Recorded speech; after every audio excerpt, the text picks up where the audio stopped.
The letter had arrived on a dust-carried morning, the kind where the sun rose pale and cold over the dry Wyoming horizon, and the only thing moving in the whole wide world was a stray tumbleweed, scraping along the packed dirt outside the general store. Eli Mercer, a cowboy known mostly for his silence and the way he could stretch $50 farther than most men could stretch 1,000, stood beneath the wooden awning and turned the envelope over in his hands as if it were a rattlesnake he wasn't sure was dead yet. The letter wasn't supposed to come at all, not after his offer of $50 for a piece of land so big and so abandoned that people usually crossed themselves when they rode near it. Folks called it Coyote Hollow, a place full of sharp winds, broken fences, and the echoes of old stories told around dying campfires. He had sent the offer weeks prior, more out of desperation than hope, because $50 wasn't enough to buy a mule these days,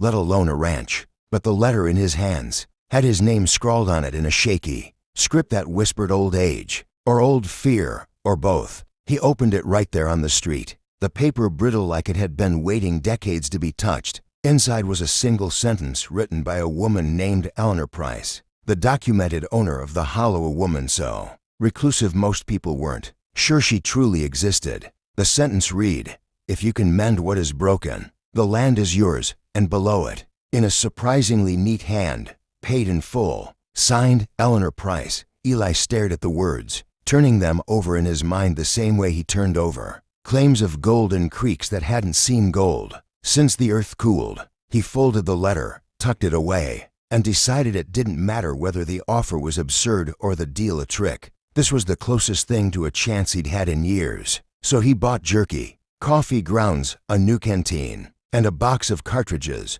loaded his few supplies onto his old bay horse rider, and rode out of town with the kind of steady resolve that made him look like a man who'd known all along his life was leading to this moment. The trail to Coyote Hollow was long, crooked as a drunk's footsteps, and eerily quiet. No songbirds, no coyotes yipping, just wind whispering across empty grass. Eli rode through the day and into the blood-red dusk, guided by the map burned into his memory from childhood stories. His father used to speak of the hollow with a strange kind of respect, said the land wasn't cursed, just proud and prideful, and lashed back at men who didn't treat it right. Eli was determined to treat it right. He was determined to build something of his own, something that wouldn't be taken broken or lost to the calendar of misfortune his life had always seemed chained to.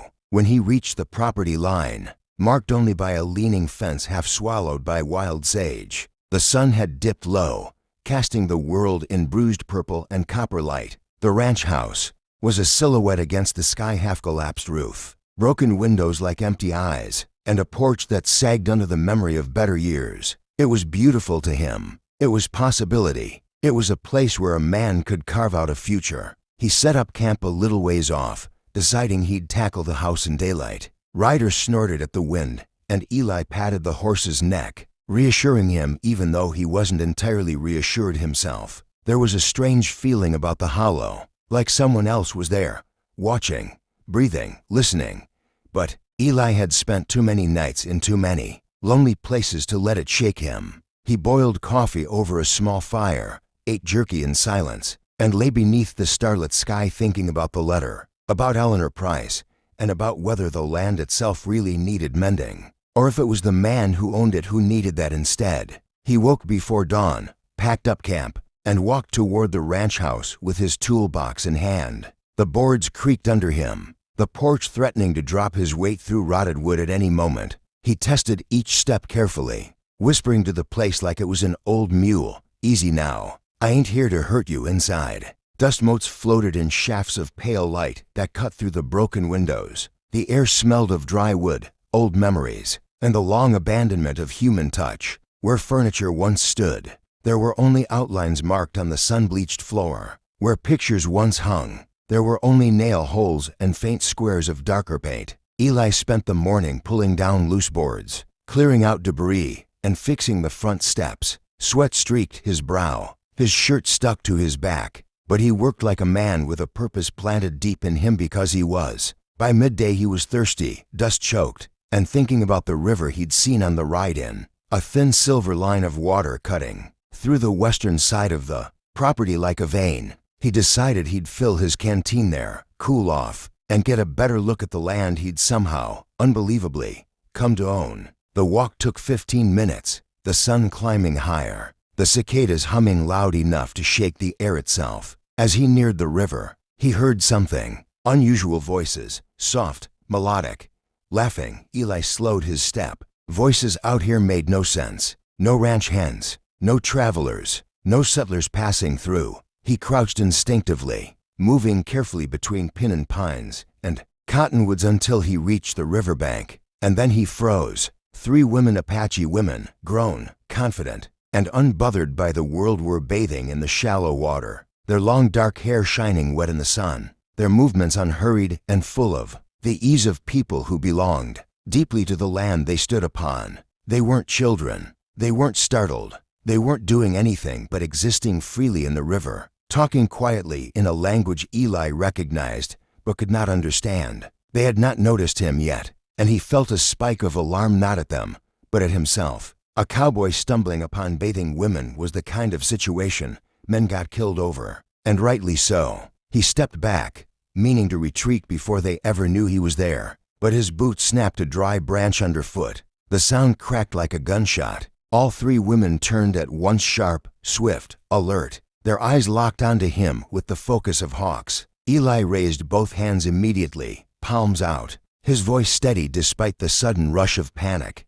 "I mean no harm," he said. "Didn't know anyone was here. Just came for water." The tallest among them, a woman with striking braids and a gaze that could split a man in two, stepped slightly forward in the river. She lifted her chin, assessing him without fear. Her voice, when it came, was low but firm. "This land is not empty." "Cowboy," her English was accented but strong. Eli swallowed and nodded. "Seems I'm learning that fast." Another woman laughed softly, the kind of laugh that said she found him more amusing than threatening. Eli felt heat crawl up his neck. He wasn't embarrassed by them, he was embarrassed because he had trespassed unknowingly on a private moment in a place he had assumed was deserted. The tall woman watched him a long moment before speaking again. "Why are you here?" Eli took a slow breath. "Bought this ranch, or was given it, I suppose. Trying to fix it up." The women exchanged glances, surprised ones. Then the tall woman stepped out of the water, unbothered, confident, wrapping a cloth around her shoulders with a warrior's composure. "No one buys Coyote Hollow," she said, "and no one keeps it." Her words sank into him like stones, but there was no threat in her tone, just truth. And truth, Eli knew well, was often the most dangerous thing a person could hear.